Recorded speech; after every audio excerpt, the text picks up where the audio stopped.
My purpose here is to present the Israeli system, the Israeli ecosystem for research and development. I'm speaking on behalf of several peoples, the chief scientist of the Ministry of Industry, Trade and Labor, who is the chairman of my steering committee, the Ministry of Science, and also the Council for Education. And what I'm in charge, it is the European,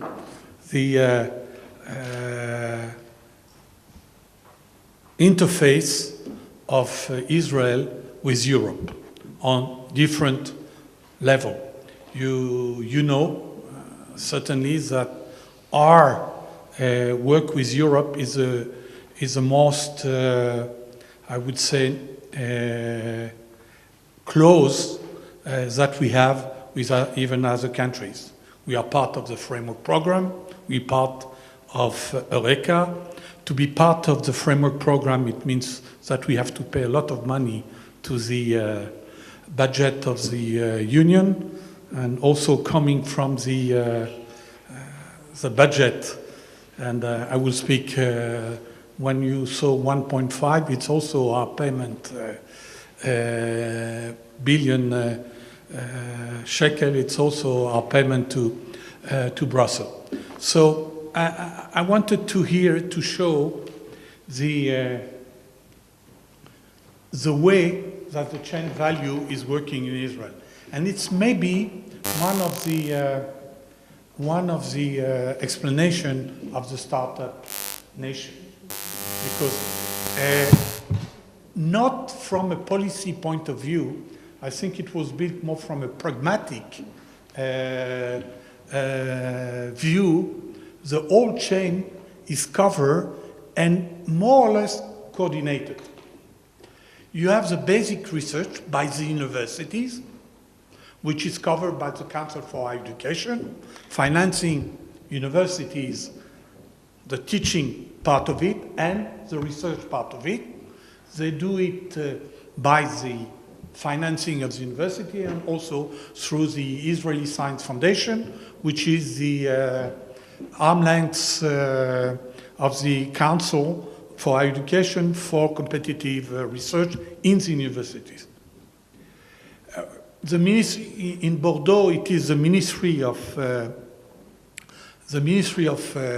Science and Technology, which is working a little bit down to the blue sky, and as they say, applied academic research and support. But this ministry has, I would say, not a big budget, so they work very, very focally, and they are in charge also of the international programs for the blue sky research.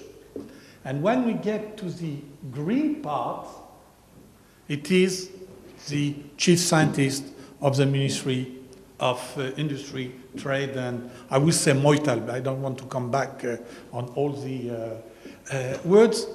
And it was built through needs which were occurring in the ecosystem.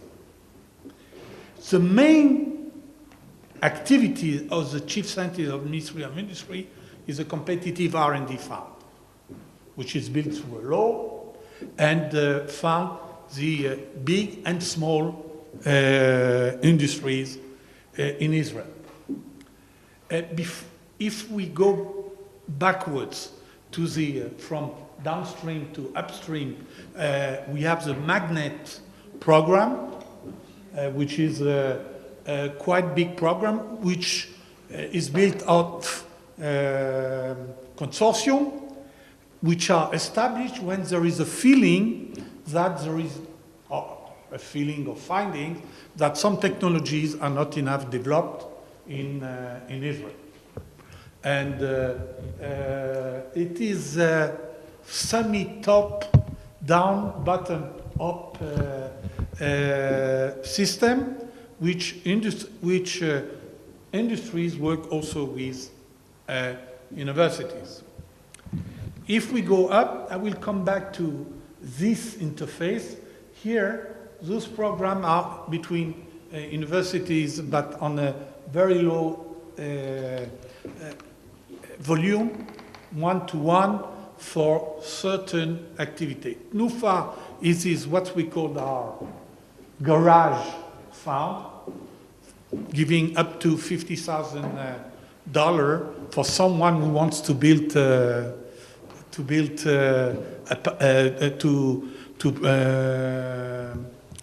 present a patent or to do some very early work in his own garage, not to have a very strong. From NUFA, you go to the incubators, which were found in the past to resolve the problem with the Soviet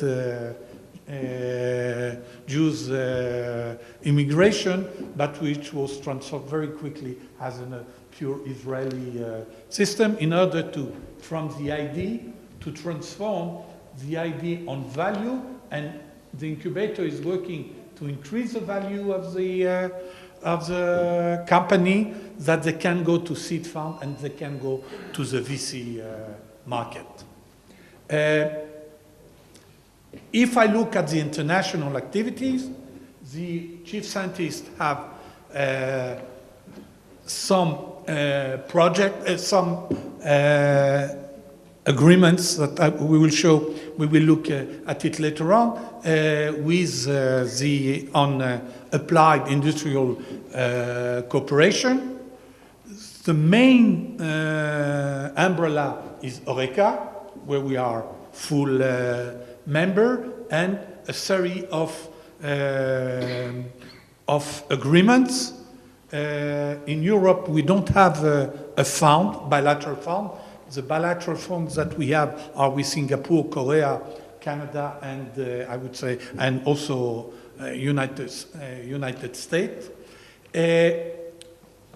And this is, it works around on the basis of the law, of the regulation of the chief scientist. It is what we call the parallel financing from our partner abroad and the Israeli. EU FP. And the commissioner, the vice president of the commission spoke about 2020.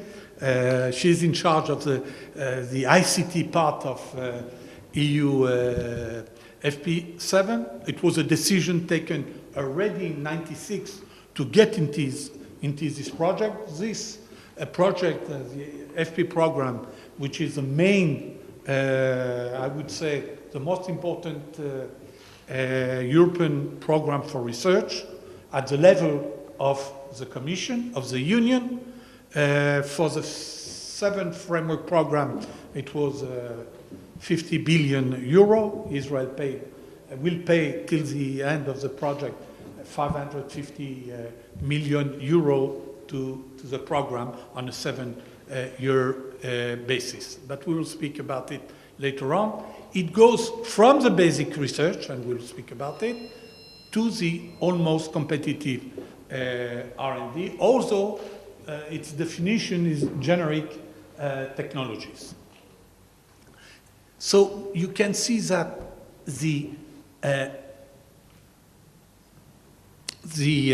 I would say, the flow from basic research to competitive R&D. We should say that we spoke about the history of the high-tech in Israel. There is another, which I don't put here, another sources of knowledge which built the high-tech, mainly the ICT. It is the army, where people leaving the army. It's not the army which was part of the people. It was a transfer of technology through people built the high-tech, and not always the ideas were coming from the blue sky studies. And a lot of our, I'd say, flagship companies are like Checkpoint, if we take it, Compugen as well. They come from the knowledge they acquired in the army, And that maybe the chance of Israel, maybe it was done because the army had no strength and because it was a mess, but the army didn't stop the transfer of technology outside when this technology was not, I would say, determinant anymore in the army. They used more developed technology, and it brought maybe this quality, which has to be maintained and even improved, brought the manpower and the ideas in the Israeli systems. As the people who say that the high-tech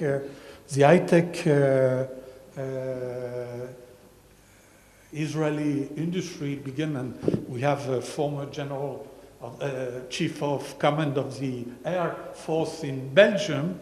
It was a decision when not to go on with the levy. And there is a discussion in Israel if we should have gone on it, but it released a lot of engineers and manpower would find themselves in the industry. So it was also one of the, with the Soviet Union immigration, with high technicians, this is how the innovation and the high-tech companies came. The innovation in Israel is because there is a risk, there is in terms of, I hope that the Israelis which are with us won't discuss too much those theses, but in Israel what we have, it is in terms of innovation, it is a culture. And the problem, you know, when you say culture of innovation, it's almost a tautology, that a failure is not something wrong. And this is one of the problems of Europe, and it is one of the problems of the systems we have. This is the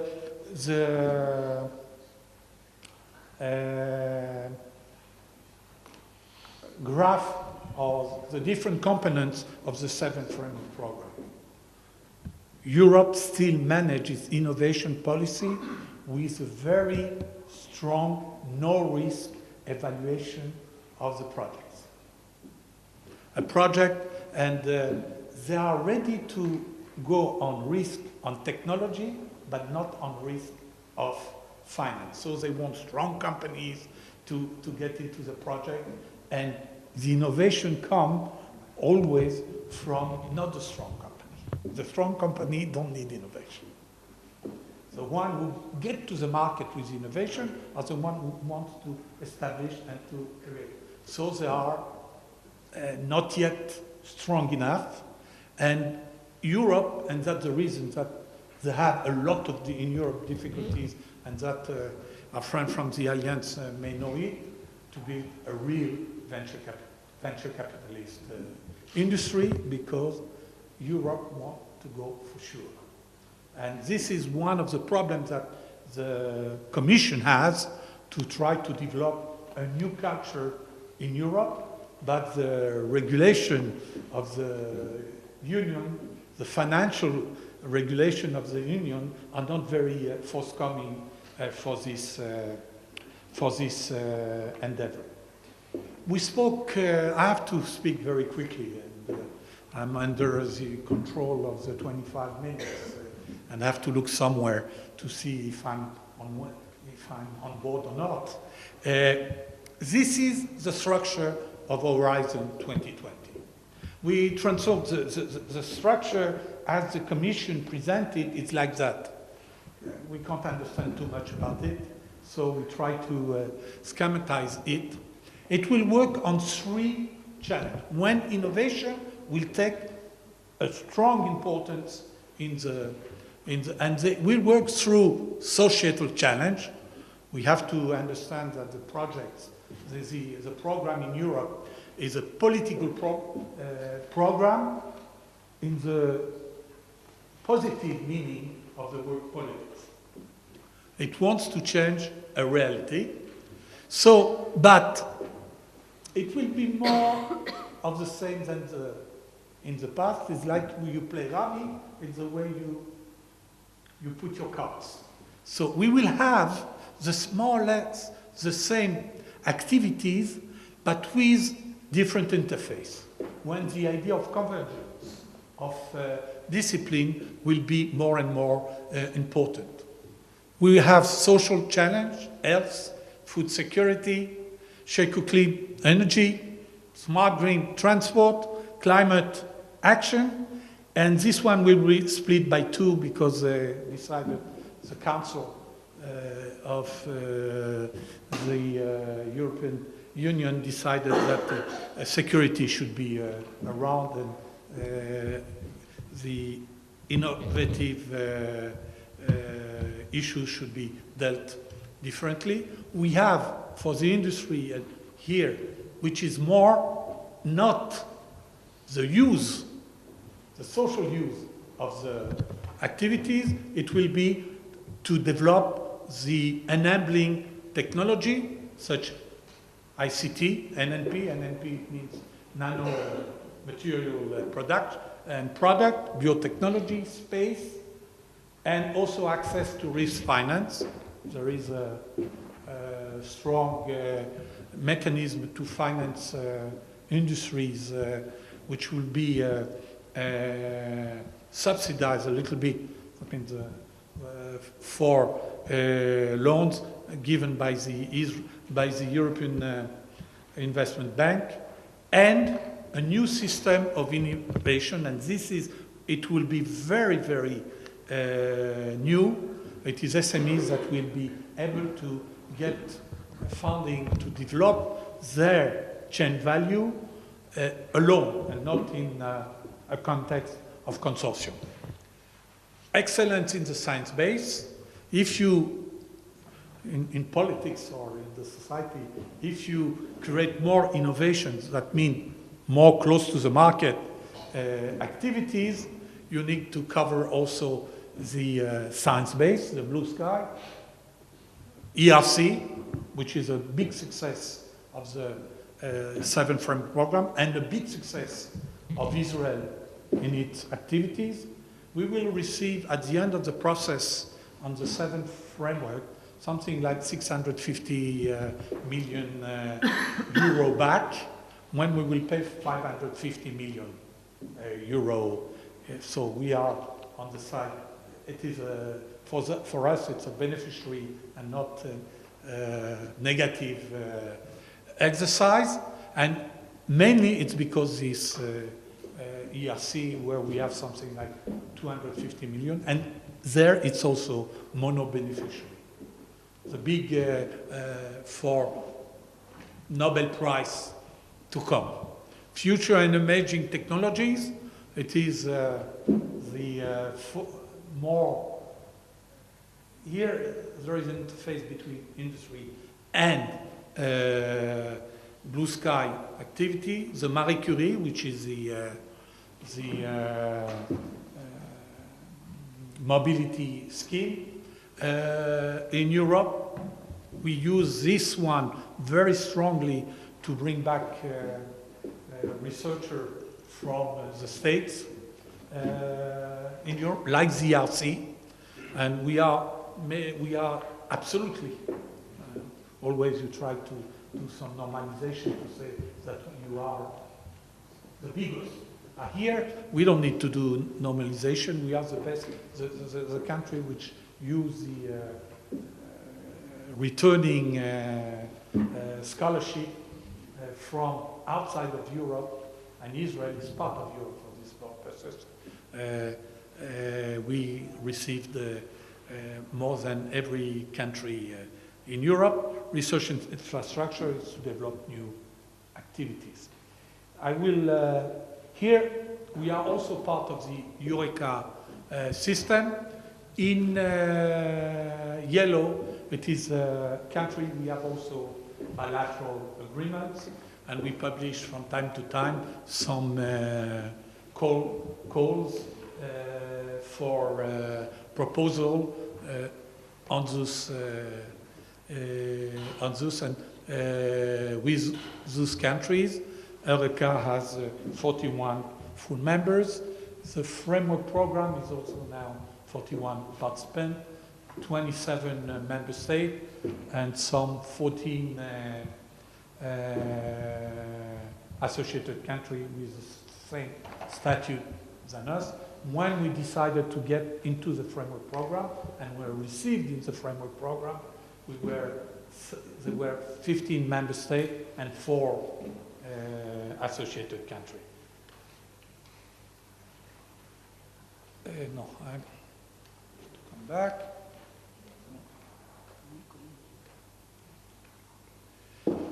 And I try to give you this ecosystem vis-à-vis Europe, vis-à-vis ourselves, and I hope it will be maybe a good element to your thinking for the future. 2020 will begin in 2014. We have some strong discussion in Israel to find because from participating in this program in the 96 when we went for that, and afterwards it was more or less it was a micro economic decision. Today, if the framework program, the 2020, will have a budget of 80 billion euro, as the commissioner said, it will ask for 700 million shekel to be paid the first year. And because, as Professor Eckstein shows, that we have a stronger growth than the Europeans, this sum will increase because the calculation of our participation in the program is linked to the variation of the GDP in Israel and in Europe. So it's a big discussion now to try to find the fund. And when we know that the next, and this maybe I will finish with that, you have seen with Eckstein the budget of the chief scientist. Next year it will be even in dramatic terms less. And this is one of the problems we have. We in Israel, we are 4.5 now of the GERD, that means the investment for R&D vis-à-vis the GDP. But the public investment to R&D in Israel is 0.8, which is very low in terms of Europe. So it is the industry, the private sector, which bring us to this 4.4, and not the. So next year we will have to the chief scientist will have to run his budget on a very, I would say, trying to do more with less, or at least to keep the same level of intervention with less. Thank you very much.